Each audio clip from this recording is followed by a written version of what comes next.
सो आज का टॉपिक है रिगार्डिंग मम्मीफिकेशन। हमने मम्मी मूवीज़ वगैरह में देखा होगा मम्मीफिकेशन कैसे करते हैं वगैरह। इजिप्शियन टॉम्स में वगैरह मम्मीफिकेशन प्रोसेस ही करवाते हैं, यानी कि स्पेशल मेडिकेटेड वाटर और फिर स्पेशल रैप से वो करते हैं। ये मम्मीफिकेशन एक प्रोसेस है, यानी कि डिकम्पोज्ड बॉडी के बाद जो लास्ट प्रोसीजर आते हैं उसको मम्मीफिकेशन बोलते हैं। तो फिर आप पिक्चर दिखता होगा, यानी कि ड्राई चार्ड बॉडी होते हैं, एकदम फ्लावर जो होते हैं वो एकदम से ड्राई होते हैं, जैसा अपीयरेंस होते हैं उस टाइप का ही मम्मीफिकेट बॉडी में ऐसे होते हैं।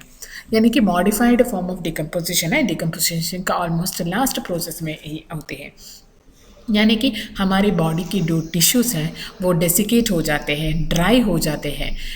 वो पर्टिकुलर एनवायरमेंटल टेम्परेचर में ही हो जाते हैं जहाँ पे लो ह्यूमिडिटी और फिर गुड वेंटिलेशन है। मोस्टली आउटसाइड एरियाज में वगैरह जल्दी मम्मीफिकेशन प्रोसेस को अटेन हो जाते हैं। और फिर बॉडी टिश्यू जो होते हैं डार्क हार्ड श्रिवल्ड अपीयरेंस बन जाते हैं। इसको मम्मीफाइड अपीयरेंस बोलते हैं। यानी कि इनका फीचर्स ये है कि जो भी बॉडी पार्ट्स है वो प्रिजर्व्ड होता है ये मम्मीफिकेशन प्रोसेस से। यानी कि हमारे बॉडी में अगर इंजरी हुआ तो वो भी प्रिजर्व होता है ये मम्मीफिकेशन प्रोसेस में। यानी कि स्किन ड्राई होते हैं डिहाइड्रेशन ऑफ सेल्स के बाद।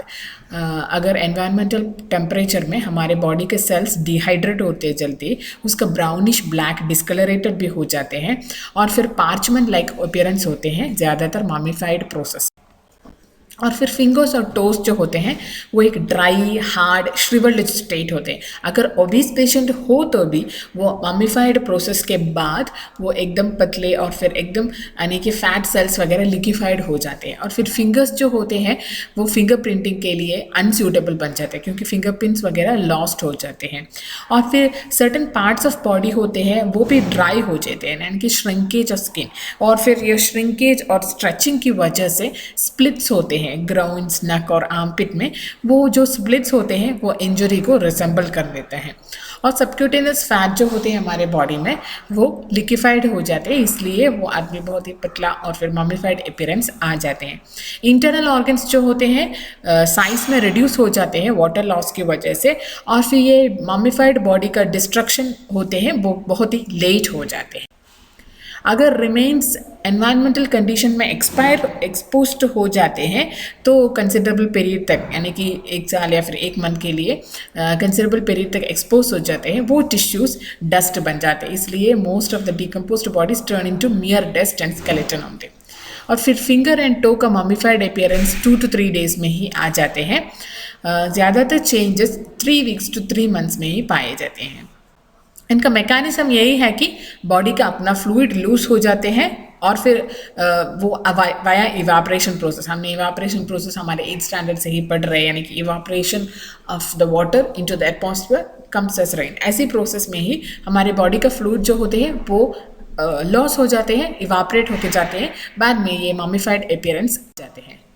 और इनका मैकेनिज्म यह है कि हाई टेम्परेचर, ड्राई एनवायरनमेंट और फिर फ्री एयर मूवमेंट, ऐसा प्रोसेस में बॉडी डेसिकेट हो जाते हैं, बाद में मम्मीफाइड प्रोसेस अपीयरेंस हो जाते हैं। या मम्मी मूवीज़ वगैरह में मम्मीफिकेशन अटेन करने के लिए, यानी कि बॉडी को प्रिजर्व करने का एक अच्छी तरीका है, तो फिर ये मम्मीफिकेशन इजिप्शियन टॉम्स वगैरह में इस्तेमाल कर लेता है। और फिर फैक्टर्स फॉर मम्मीफिकेशन ये है कि साइज ऑफ बॉडी, यानी कि बड़ा साइज है तो बड़ी टाइम लगेगा इसमें। और फिर हॉट टेम्परेचर में है तो मम्मीफिकेशन जल्दी अटेन हो जाते हैं। ड्राई एनवायरनमेंट में भी जल्दी मम्मीफिकेशन हो जाते हैं, पर कोल्ड टेम्परेचर में इट टेक्स मोर टाइम। और फिर फ्री एयर मूवमेंट जो होते हैं वो मम्मीफिकेशन प्रोसेस को डिले कर, यानी कि अच्छी से कर लेते हैं, इसलिए बाहर जो रखा है वो बॉडी वगैरह मम्मीफाइड जल्दी हो जाते हैं। और फिर place of disposal, natural places में जहाँ पे जितनी भी एयर और फिर सॉइल मिलते हैं, जहाँ पे एक्सट्रीमली ड्राई हो जाते हैं, वहाँ पे मम्मीफिकेशन प्रोसेस जल्दी अटेन हो जाते हैं। इनका मेडिकल लीगल इंपॉर्टेंस ये है कि साइन ऑफ डेथ कैसे हुआ है, यानी कि ऐसा एक आदमी मरा है तो यानी कि हैंड्स फ्लक्स्ड पोजिशन में हो तो वैसे ही मम्मीफाइड बॉडी पाए जाते हैं, इसलिए साइन ऑफ डेथ वगैरह मिल जाते हैं यहाँ पे मम्मीफाइड बॉडी में। और फिर टाइम सिंस डेथ, कितने टाइम हो गए, यानी कि 3 weeks to 3 months हमने टाइम ड्यूरेशन बोला है इसमें, इसलिए टाइम सिंस डेथ कितना हुआ है वो मम्मीफाइड बॉडी से हम एस्टिमेट कर सकते हैं। और फिर आइडेंटिफिकेशन जो पॉसिबल हो जाते हैं वो फीचर्स वगैरह रिलेटिवली प्रिजर्व्ड हो जाते हैं, यानी कि वहाँ पे कुछ इंजरी हुआ है बिफोर द डेथ वो वगैरह अच्छे से प्रिजर्व बन जाते हैं। और फिर प्लेस ऑफ डिस्पोजल, कहाँ पे डिस्पोज हुआ है वो भी जान लेते हैं, क्योंकि मम्मीफाइड बॉडी पार्ट्स वगैरह ड्राई एनवायरनमेंट है, हॉट टेम्परेचर है, वहाँ पे मम्मीफिकेशन ज़्यादा जल्दी बन जाते हैं, वो फॉरेंसिक एक्सपर्ट्स को जान सकते हैं।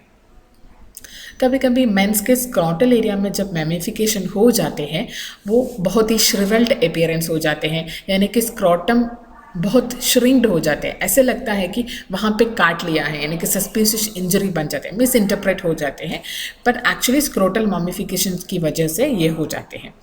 कॉज ऑफ डेथ जो होते हैं उनकी इंजरीज वगैरह से, इसलिए कॉज ऑफ डेथ अच्छी से एस्टैब्लिश कर लेता